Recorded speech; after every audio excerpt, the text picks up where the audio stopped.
Okay, recording started, so we can kick off the community call. No Jasper, no Ken this week. It is quite early on the West Coast, and I understand Jasper has a pretty busy week with some exams going on. So I've stepped in to host the community call. We do have a guest joining us again. It's been a little while. We did have a couple of guests lined up, but sometimes hard to align all the schedules. So that means this call will be a two-part call. We're first going to have a chat with a special guest from Singularity, and then Langers, if he is still awake, is going to share a few updates on the topics we were talking about: tokenomics, Saturn, and the work going on for Houston. So let me just pull up my notes and we can kick this off. I think we might have even two guests from Singularity. If you could give us a quick introduction of yourselves, that would be great before we go on to talk about the protocol. Uh, sure. Hi everyone. My name's Gemma. I'm one of the founders of Singularity. My colleague, my BD colleague Jonah, is actually also on the call. I thought I'm the one doing this, right? So I'm not sure if he's jumping on or not. But Jonah, if you're want to have a chat, feel free to unmute your mic as well. So a quick thing about myself. I've been in this space since early 2017, mostly actually as a investor slash I guess a bit of speculator. My background is in traditional finance. From my accent, you probably can know that I'm actually in Australia. I'm from Australia, um, and I started Singularity early. I would say, in fact, we wrote the first line of code just before Christmas, 2022, and really started building it out uh, in 23. And the genesis of Singularity really is, um, myself and my team. We're very active on chain. We love to try out new stuff, new projects, particularly back in DeFi summer. Um, and as a result, everything was transparent, right? So, um, we always struggle to find ways in terms of to better protect our own privacy on chain, without mixing our funds with potentially bad actors. And that was sort of the genesis of how we came up with Singularity. Right? Was effectively wanted to build out a compliant but decentralized and non-custodial way to protect our funds on chain, to not reveal every single action that we do on chain, which I think is quite a fundamental right, that any individual should have. Just like you wouldn't expect sending your funds in tradition, like between bank accounts, to be tracked by the public. You shouldn't be expecting sending funds between wallets to be shown by everyone on the looking at the Explorer. So so that's sort of the quick intro um, about me and I guess the genesis of Singularity. Sounds good. Thanks for that. Very interesting, and also good to have a bit more representation from down in Australia, and at least for my part, you might be able to tell from my accent, New Zealand. So yeah, Mm. Rocket Pool obviously being based in, well, at least most of the team based in Queensland, Australia. I lived in Sydney for a couple of years too, back in a past life before I joined the crypto world. And yeah, sounds like we can have a great discussion about some of these topics that are indeed quite relevant. Probably is a good link across to talking about Singularity in a little bit more detail, and Mm. and specifically how someone who's a liquid staker who holds rETH can kind of benefit from Singularity would be great. Sure. So I'll break into two parts, right? So about what Singularity is overall, like the product side, and then more specific to rETH. So Singularity, by the way we've designed it, you can think about it as a two-layered protocol, right? So we're deployed on Ethereum and Arbitrum. We are EVM compatible, and effectively it's a set of smart contracts that's got zero knowledge circuits are embedded, so that as a user you would start by depositing into our contract, right? Well, actually, no, you wouldn't. You would start by first KYC, KYC. We've integrated ourselves with three ZK oracles. ZK oracles meaning that once you've KYC'd off chain, and that's an off chain process, your wallet is shown to be so our API would call out one of the three oracles, and it would come up as, okay, this wallet address has been approved, but we wouldn't know who you are, right? So in that way, if your data, which is off chain, if that is hacked, it cannot be linked to your wallet address, so that so effectively you're still protecting your on-chain wealth and anonymity from your off-chain identity, which we think is quite important. So firstly, you pass through that process, and then once you pass that, your wallet would then be able to deposit any ERC20 token into our address. So in this case, into our contract, in this case, be rETH. And then from that point on, you can then interact with any of the integrated protocols. So we've actually integrated with three to start with: Uniswap, Curve, and Rocket Pool. Right. So by interacting, what I mean is, let's say you've deposited ETH or USDC, and then you can simply go via our interface directly to a Uniswap pool, and do swaps, LPing. If you want, you can go to stake in Rocket Pool as well, or directly through our interface, so that on chain, so that you can still leverage the existing liquidity, right? That's in these pools, right? In these existing DeFi pools. But the key thing is, on chain, is that rather than your wallet address coming up as the from, right, as a user, it's our contract address. So you can think of our contract address as like a proxy, right? So over time, as we get more users, more activity, there's going to be better obfuscation, right? Because from outside in, you can't see who's doing what. It's always a Singularity contract doing these actions, these staking or deposits or whatever.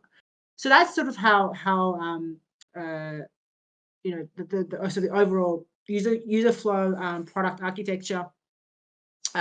So as I was saying, we're on ETH and Arbitrum, and then we will be on Base next. We've got partnerships with smaller chains that's coming up. So if any of you guys are Yuga Labs or Ape fans, we'll be deploying on Ape Chain once that's live, and then some of the smaller EVMs as well.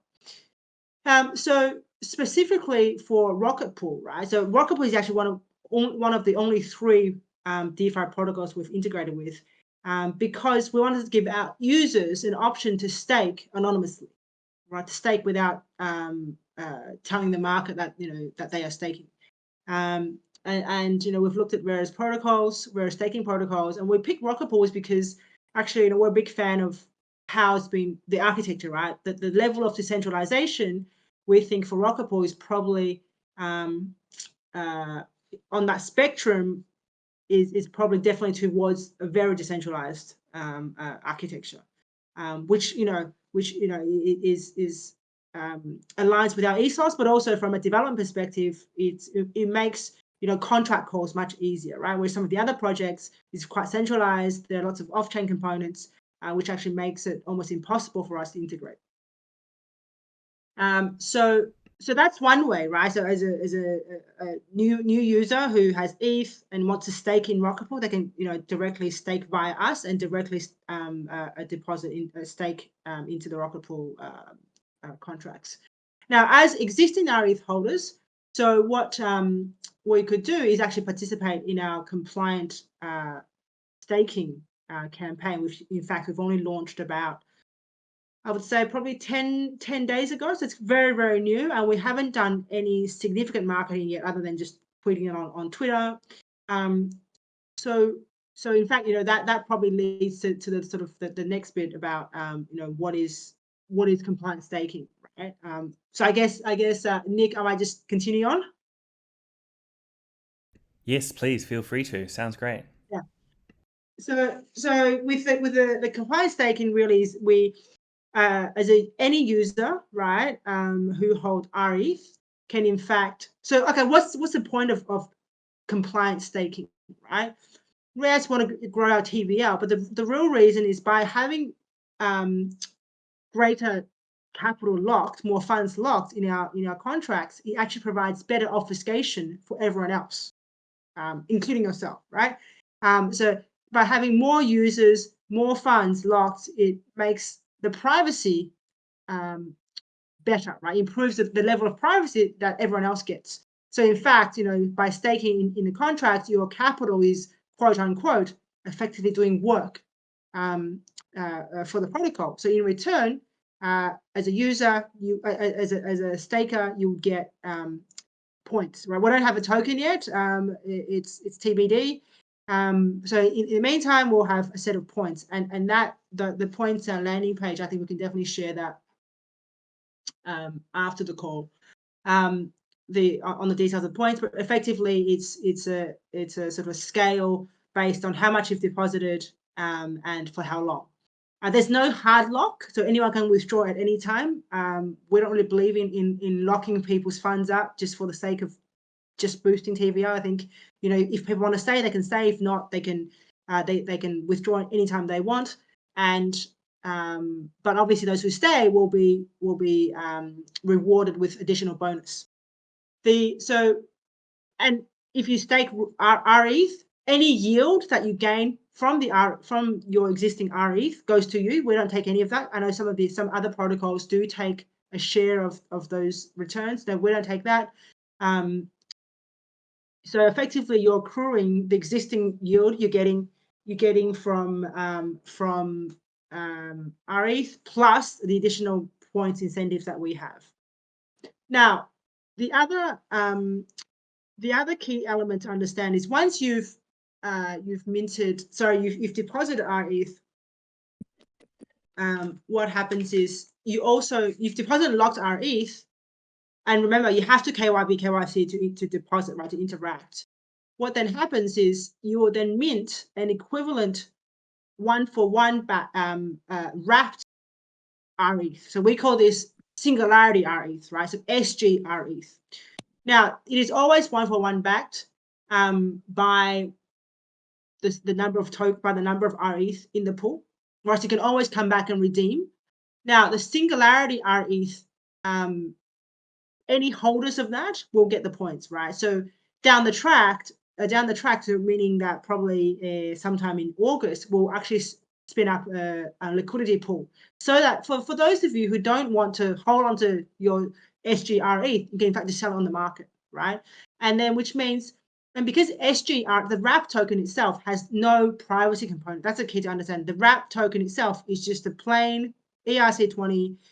There's no privacy component to that token, so it's permissionless, right? So anyone then on the market can go and acquire your wrapped SGRETH token, and whoever holds that will continue to get the points, to get the rewards.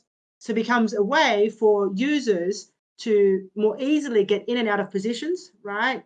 If they think that they've got better yield elsewhere, then they can definitely sell in the pool and then use the funds to go and do other DeFi activities.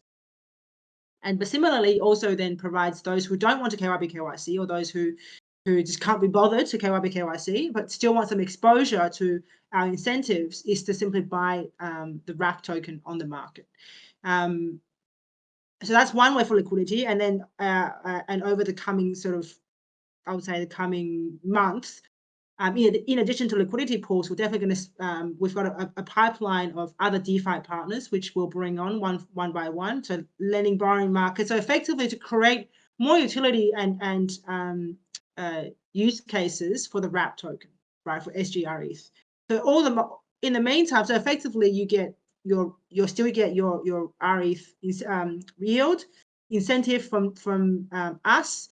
Plus, let's say if you participate as LP in the liquidity pool, any LP fees goes to you as well. Excuse me. So effectively over time, as we add on more liquidity and more utility for the wrap token, which represents the staked TVL in the pool in our contract, effectively there are multiple ways to get yield, right? To get rewards. Yeah, so I might just pause there. Yeah, any additional questions? Yeah, I've got a couple of follow-up points there, but that was very comprehensive, and great to hear that Rocket Pool is one of the first 3 protocols you've integrated, and first on the staking side. Definitely have some common values there, I think. In terms of, you were talking about the other DeFi protocols that you're going to integrate, rETH is certainly supported quite strongly across the DeFi world, both on ETH mainnet and the various L2s. So I was curious as to what the kind of technical lift or timeline, whatever details you have, maybe the specifics are a bit tricky, but for bringing some of these other protocols online, for example, Aave and the likes, the other kind of main protocols that people might be expected to use. Additionally, Balancer is quite popular in the Rocket Pool ecosystem too, so be interesting to see if you've got any plans for them.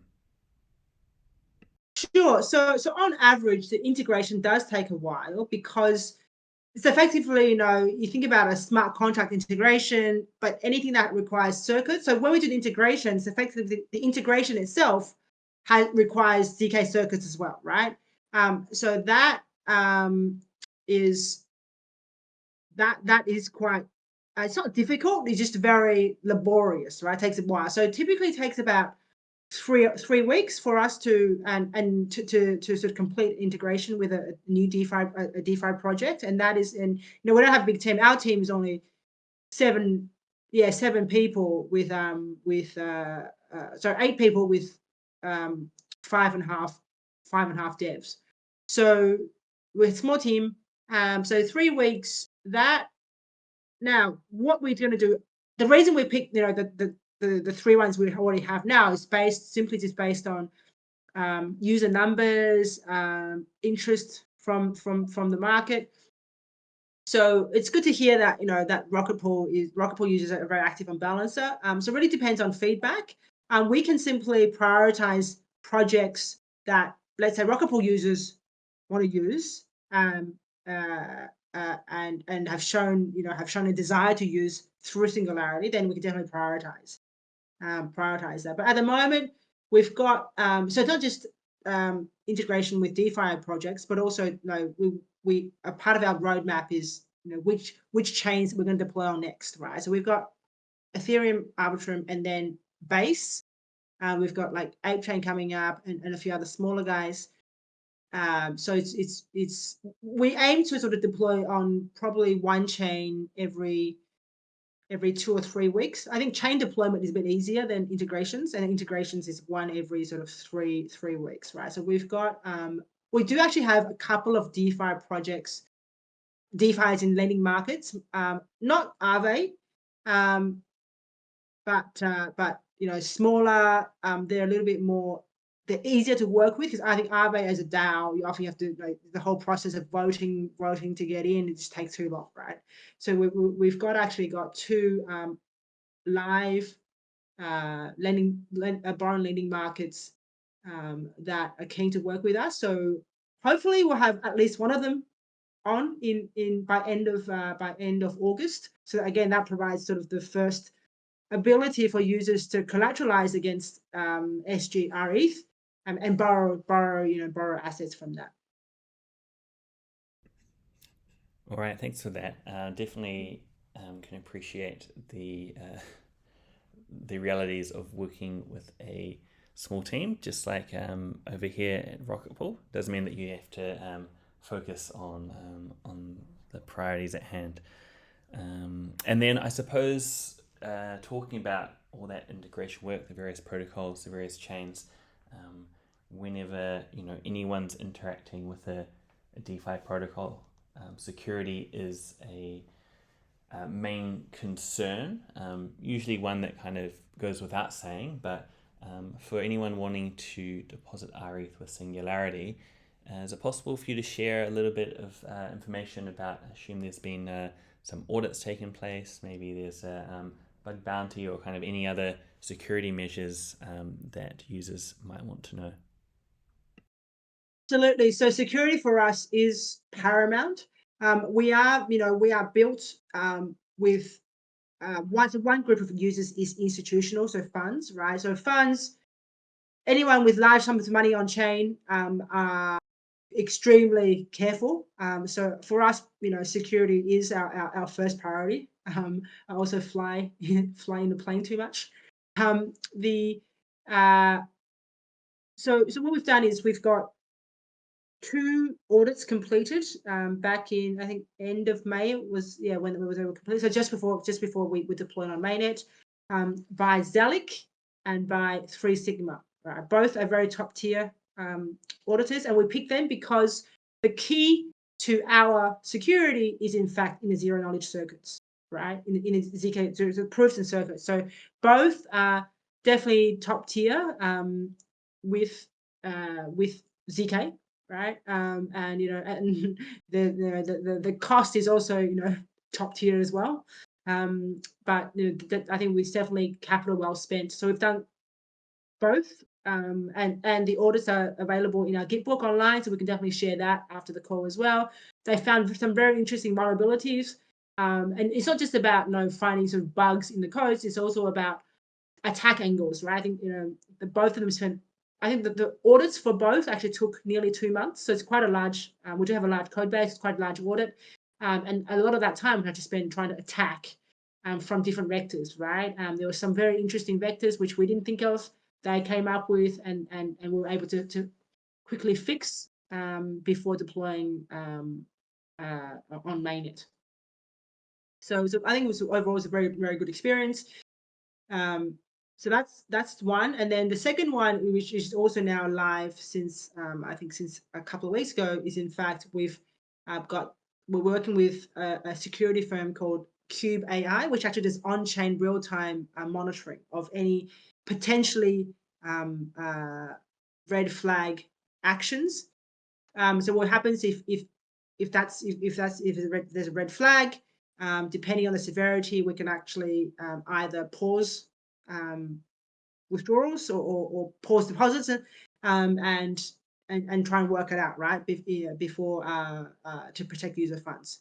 So we've got that live for I think over 2 weeks now on our in our protocol. So that also helps with real-time monitoring. We are looking to set up a bug bounty. Haven't got around to it yet. We'll probably do that once we see a bit more activity, and as we progress to raise our next round. Definitely looking to set up a bug bounty. All right, yeah, certainly audits are one thing that you don't want to rush. Another parallel to Rocket Pool. All right, what about, we've kind of, I guess, touched on the roadmap in terms of integrating other chains, other protocols in the future. You've talked a little bit about points and tokens, or the lack thereof, but is there anything else that you want to share in terms of plans for the future for Singularity? What's on the roadmap? Yeah, so at the moment, so I think there are, I guess, two major things that we're planning and we're building towards. One is, so currently when you deposit, right, and that's the question which I get all the time, for staking, if you stake in our protocol, we're actually not using your funds to do anything. It just sits there, right? It sits there for obfuscation. Whereas for most other DeFi projects, they often take your capital and go and generate yield somehow, right, and pass that yield back. So we're looking potentially doing, something like that, where the funds in the protocol, we can generate additional sort of more native yield, beyond just our incentives, right? And one way is, in fact, as we get more liquidity, because the various use cases in Singularity is really trading, right? Rather trading in DeFi pools or trading amongst the users themselves as an OTC play. So we'll be charging, trading fees, and the fees will then go into those who stake, right? So as more like a native yield from Singularity, in addition to the incentives. So we're looking to build that out, and the other part, which I think is a much more bigger build, but very exciting, is so at the moment we just think of us as more like just a confidential privacy layer, right? A compliant privacy layer, but we're actually wanting to add potentially a DEX component to it, where effectively we're building out a trade matching engine, so that over time, as users sort of spend more time in our contract, they can also do trading, right? So effectively building out a fully fledged dark pool, right? And now once that, there's no live dark pool yet in crypto in Web3 at all, because the build is quite difficult, right? That requires effective building a trade matching engine inside a set of ZK circuits, so that any trade that is matched in our contract, it's no longer just your wallet address is not shown on chain, it's even the trade itself is not shown, being the asset or the amount, the asset, and the time of the transaction is not, it cannot be tracked on chain. Right? So on chain, all you can see is like a swap has happened, but you don't know between who or what or when. So we think that's very powerful. So that is probably like in the next, we're going to start building that out later Q3. And hopefully we'll have something, on testnet by, say, maybe Q2 next year. So that's a bigger build, but I think once we have that, then that's going to make us a leader in this on confidential space, right? I like to avoid using the words privacy, given all the negative connotations, but it's really like to trade with commercial confidentiality. So that's sort of the two main things coming up. Sounds like you're going to be pretty busy. It's a list of some interesting utility and upgrades to be added to the protocol. I think we're just about starting to draw to a close for the first half of the call. I see Langers is waiting there in the audience to talk to us about Rocket Pool. Is there anything else that the audience should know about Singularity? And I guess another good point is, what is the best way to stay up to date? You mentioned Twitter or X or whatever it's called these days now is a good option, but is there anywhere else that people can find out more? Definitely. So we can definitely share our links to our so Twitter, X, but also our Discord. We also have a Telegram channel where you can where we post announcements and updates. We'll share all that in here or in the Rocket Pool Discord after the call. And also, like, we're always on the lookout. We're a very small team. We're quite decentralized. We do have, probably a third in Australia, and then sort of spread out in Singapore, US, and Europe. So we're always on the lookout for good talent, particularly product managers, BD, and any talented cryptographers. Right, we're always on the lookout for these roles. So if you or anyone interested in what we're building, feel free to come and ping me for a chat. There's certainly some very talented people in the Rocket Pool community, so maybe someone out there is interested in looking for a new challenge. You never know. All right then. Well, thanks for your time, Gemma. It was great to hear about Singularity and the opportunities for liquid stakers. Anyone out there holding rETH that wants to participate. This call is being recorded, so we're going to put it up on YouTube after we're done, hopefully with a slightly better audio quality than last time. My apologies, and a quicker turnaround. But yeah, so Gemma, Jonah, feel free to hang around and listen in if you like, but it's going to be a lot of probably quite detailed rocket pool specific chat from here on out. So not a problem if you want to head off. I'm sure you've got some important things to do. It sounds like you're going to be pretty busy with Singularity over the coming months. But yeah, thanks again. And with that, we'll pass over to Langers if you're there. Great. Thank you guys. I might just hop off. I've actually got a call in a few minutes, another call. So great to be here. Yeah, I look forward to welcoming the rocket pool community to Singularity. Sounds Thanks, good. guys. See ya. Bye.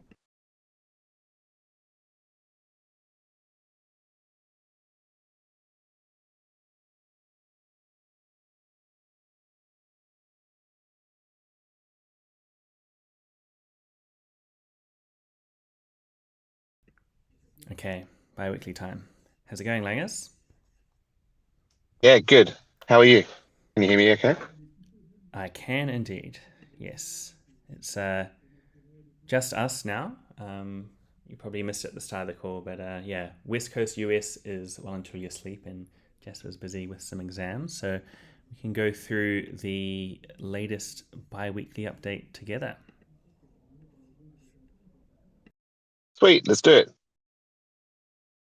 All right, so yeah, obviously start off as we do every time with the statistics over the past 2 weeks. So a small decline in terms of rETH supply, 0.1%, and then slightly larger decline for the mini pool count.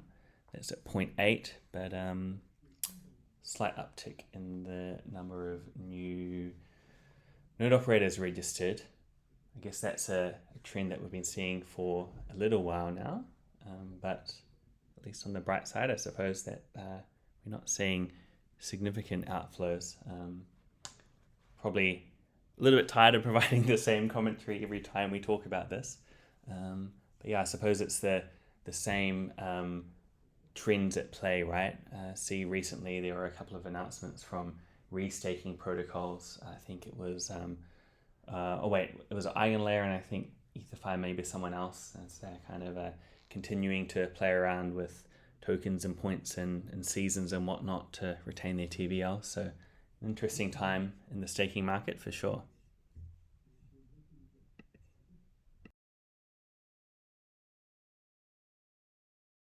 Yeah, see how that still kind of plays out. I don't know how long that's going to continue to develop, but yeah, that's not much more not much more we can add to that.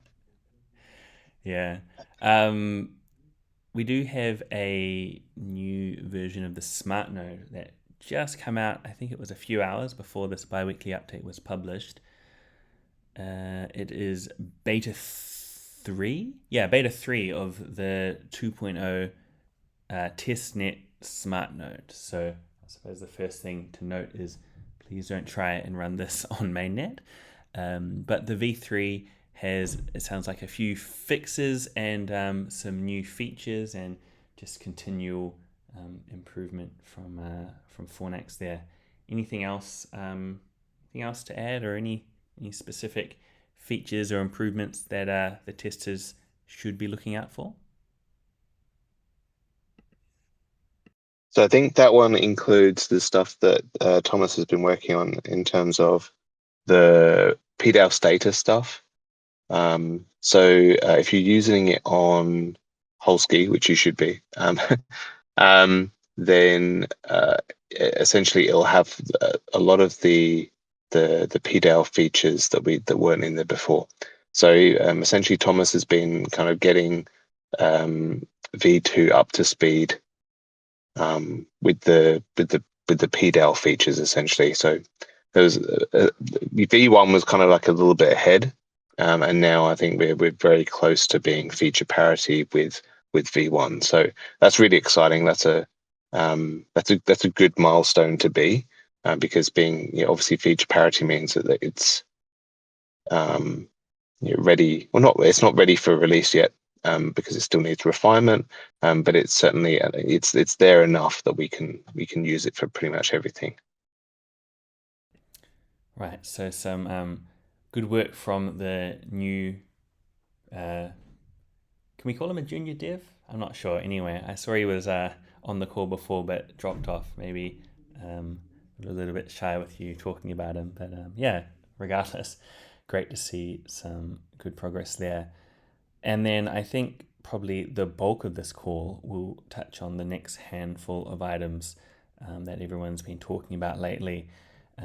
Primarily the work on Houston post-launch, and then thoughts towards Saturn and the tokenomics discussions. How about we start out in, I guess, chronological order with everything that's been going on over the past couple of weeks on Houston? Yeah, that's good. So with Houston, there's a few things going on. So we have been working on, there was like an issue found with, now I'm trying to remember what the hotfix issue was. The hotfix issue was, nope, can't remember. Anyway, there was a hotfix issue that we were working on, and Kane's been working on that and making sure that we've got tests around that and all that sort of thing. There were a couple of suggestions from Halo around a couple of just they're kind of sanitization, not sanitization, more consistency and things. So we were putting consistency things in. There was actually a bug bounty raised. I think I can say that Halo raised it, and then so we've included that in there because that's actually quite important for when we release, when we actually turn the on-chain stuff on. But when we release details of the actual release, we'll release details of that bug bounty, and then the other thing was the guardrail. So one of the things that we didn't think of when we did the release was we set the guardrail too high for the PDAL voting quorum. It's currently set to 51%. So in other words, the PDAL can't set the quorum below 51%, which kind of makes sense, except when you the fact that snapshot voting is actually 15% quorum. So we're changing that so that we can actually lower that guardrail, and we can set the quorum appropriately so that we can make sure that on the on-chain kind of voting side, people can actually get votes passed essentially. So they're all kind of bundled. That's all the stuff that's been bundled up in a hotfix. That hotfix is basically complete now. I think we are just getting Sigma we're just kind of arranging with Sigma about when they can actually audit that. So that's the hotfix stuff. The other thing that we've been working on is on the snapshot side of things. So on snapshot, the strategy. So in other words, it's basically the thing that looks up your vote power. Needed tweaking. So we've been working with the community, and Nick's been working on that to tweak the strategy so it looks at the new on-chain delegation system and calculates your vote power correctly. So that's been going pretty well. We had a couple of things, a bit of internal testing that we needed to do to get that right, but that's looking a lot better now. So we're pretty comfortable. We're probably going to put out another test proposal tomorrow, so that we can get everyone to fully test it. But that's looking a lot better, so we're pretty comfortable with that. In terms of the enabling on-chain, I think we're at now 39%, probably 40% by now. of the initialized vote power. So I think we're going to break up how we roll out the voting system. So snapshot we're going to roll out first because we don't want to block any of the governance votes that are coming along. But the on-chain voting system itself will have to be done once we've done the hotfix. So we'll do the hotfix, and then we'll enable PDL voting. But by then, we've got 40% of the vote now. I think we should be comfortable enough to move ahead with saying that's the new voting system. And so, as I said, we'll enable snapshot as soon as we can with this last kind of test proposal. And then on the on-chain side of things, we'll turn it on once we deploy the hotfix. So that's kind of the update in terms of Houston. Okay, nice. Certainly on-chain governance is not easy. I see over the past couple of days there's been some incident over at Compound. To be honest, I haven't gone to the bottom of it. It looks a little bit complicated, including I think some people called it an attack. But yeah, regardless, probably one of those things that's easier said than done. I've seen a little bit of commentary out there on Twitter from some of the usual suspects about how, well, on-chain governance being maybe difficult, inherently flawed, whatever it is. I think in the context of some of the other big protocols out there, we can be pretty proud with what Rocket Pool has and is continuing to improve in that area, which I think takes us on to the next upgrade. Saturn. I was talking to Kane recently, and he was saying that he's certainly been spending a lot of time looking into the implications of Saturn, along with the tokenomics, of course, and I think you've been doing the same. I guess we can probably combine these two topics to a certain extent, even though there's a separate call out for the tokenomics, a bit of a call to action for the community that we can talk on later on. But in terms of the R&D efforts, how have they been going over the past 2 weeks? I see you've been posting a bit on the DAO governance forum about it too. Yeah, so the last couple of weeks, over the last couple of weeks, we've been kind of engaging in the kind of like rework RPIPs and from like a technical feasibility and kind of giving our opinions, I guess, on certain aspects of them, and definitely reviewing, kind of like from a technical perspective. So from a design perspective and feasibility and that sort of thing, just making sure that we're giving our feedback back to the authors of the RPIP so that they can be drafted in a way that is actually doable. So that's been kind of over the last couple of weeks. The last week, though, I've probably been more focused on just the discussions around the alternative proposals, just kind of giving as much as I can in terms of that, because I think it's important to have the conversations around the pros and cons and the trade-offs that we're making. So I've been kind of trying to engage in that a little bit and make sure that we kind of cover that off as much as possible.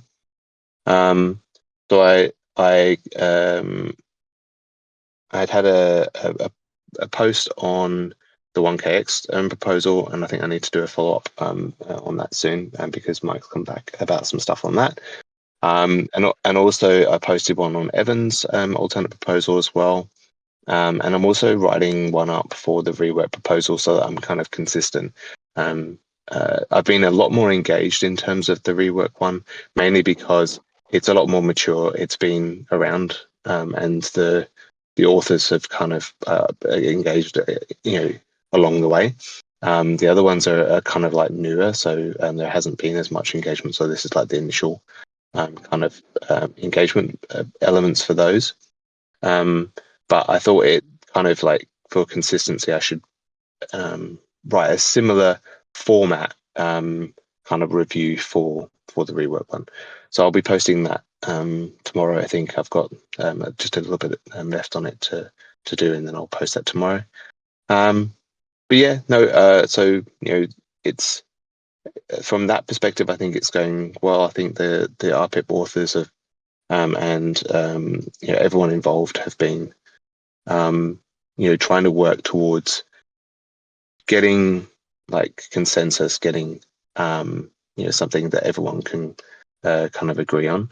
So I think that's gone well, and I think we're getting to a point where I'm pretty sure the sentiment vote went up a few days ago. I think it was like a week ago, maybe. And so I think we've got another week on the sentiment vote for the rework proposal, and then it will be a kind of ready mid next week, our time anyway. Mid next week, it'll be ready for putting up for actual vote. So I think everyone's kind of like getting stuff ready for that. And there are a lot of people actually in this call that are doing some amazing work in communicating or trying to figure out the best way to communicate a very complicated thing. So I don't completely envy their job, their role in terms of that. I know how hard it can be. But yeah, they're doing a great job in trying to communicate something that's quite tricky into something that's digestible for everybody.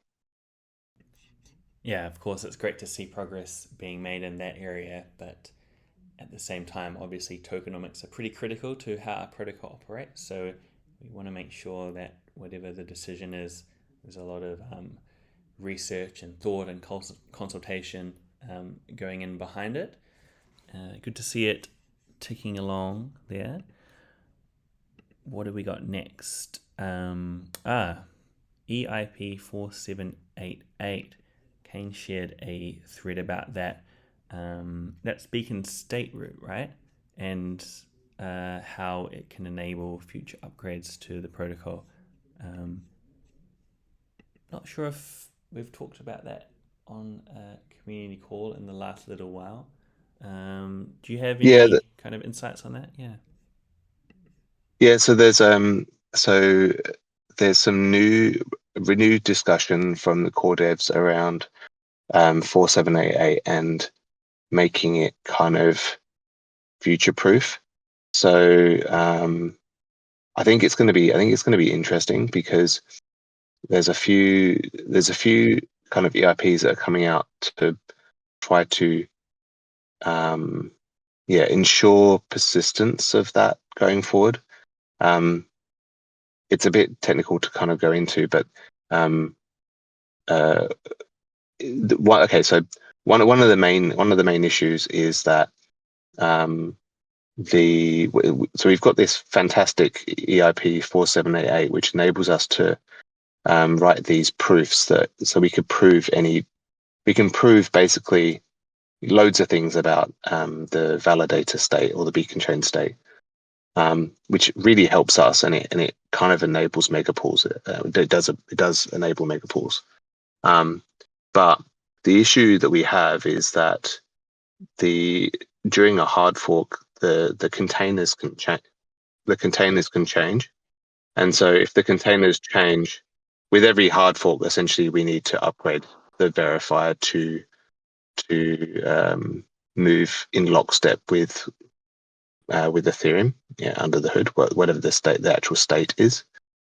And so that is annoying, because it means we're always going to have some sort of upgradability, which for Rocket Pool today, that's not necessarily a huge issue, but at some point we would like to ossify certain elements of Rocket Pool, and this verifier is one element that we would definitely like to. Well, essentially, it would mean that we wouldn't be able to ossify Rocket Pool at all. So it'd be good if that didn't change, and we could have a stable verifier. So we're working with the core devs on some different approaches, and they've got some different ideas about how that could be fixed. Some some things are on the radar that might change that, although a little bit. I like vertical trees. Vertical trees actually change things quite a lot, and so there may be some changes there coming. But we're working with them to make sure that it's kind of backwards compatible, because they've introduced EIP 4788. So we want to make sure that they want to make sure it's backwards compatible, and so we're kind of like working with them to see how that's going to kind of flow on.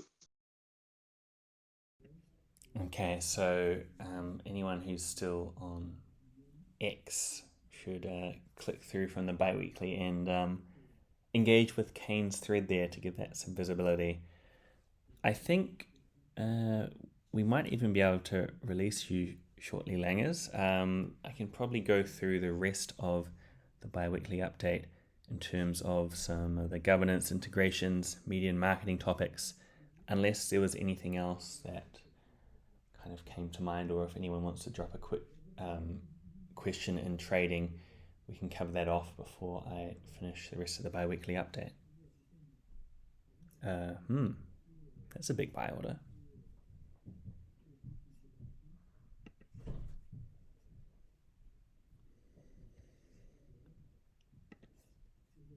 Okay, I will start to work my way through the remaining topics then.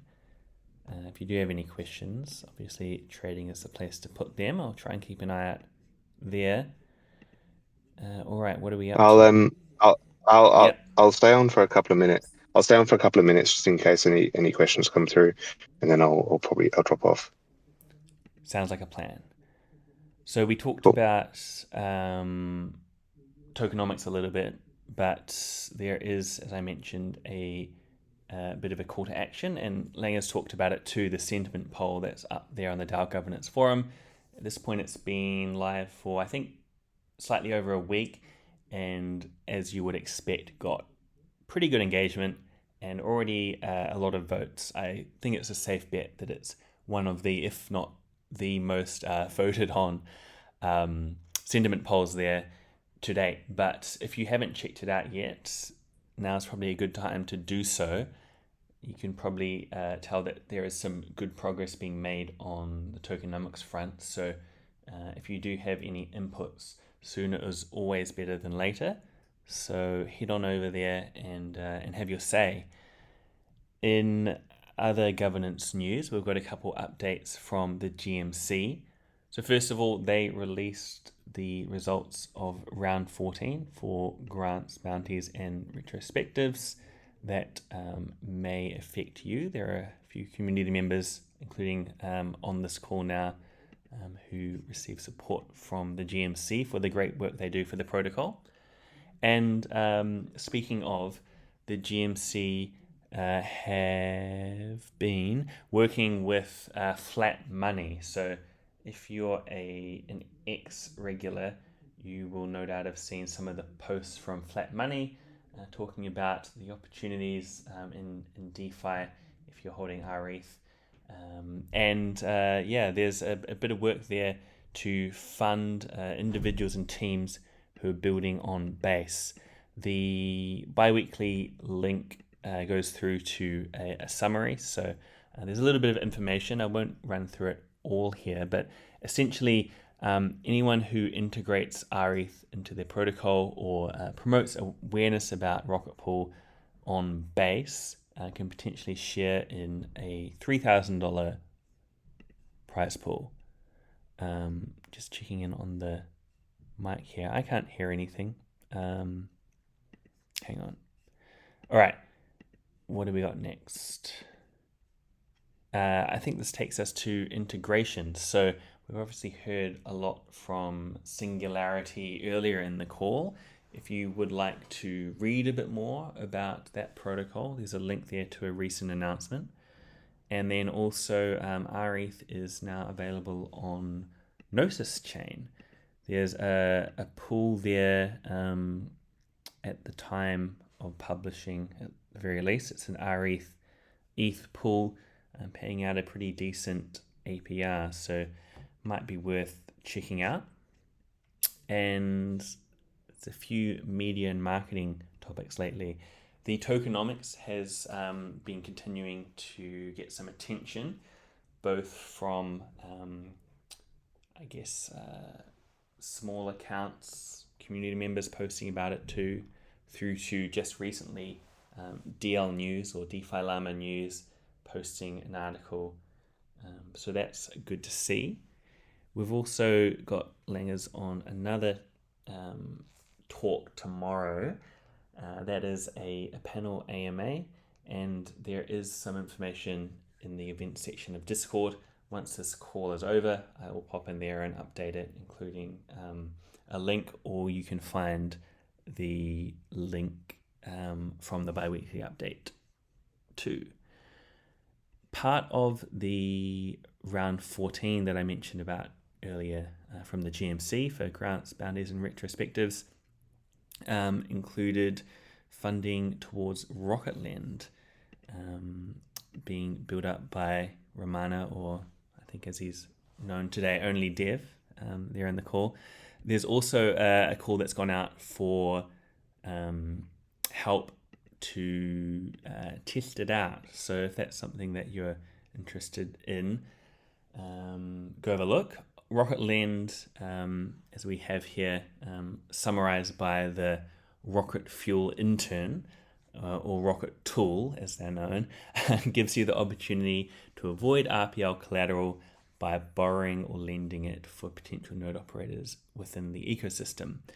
Potentially could be quite an important piece of work there. And then there's some other content out and about on social media, including from Beefy. They put out a little bit about the different DeFi opportunities, some of the APRs available if you're holding rETH and willing to participate there. And then the same kind of thing from Flat Money.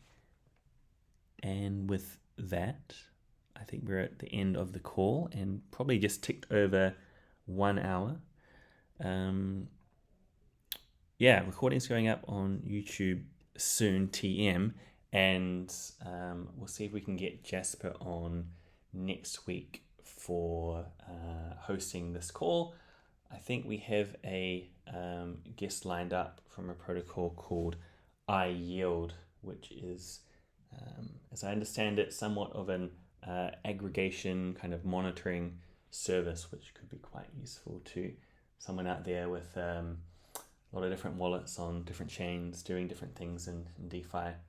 So come along and support that one. I can't promise a Europe-friendly time again, but we did have a pretty good turnout in the audience, so maybe something we should do a bit more often. Anyway, with that, we can end the call. Thanks everyone for listening in, and I will catch you in trading.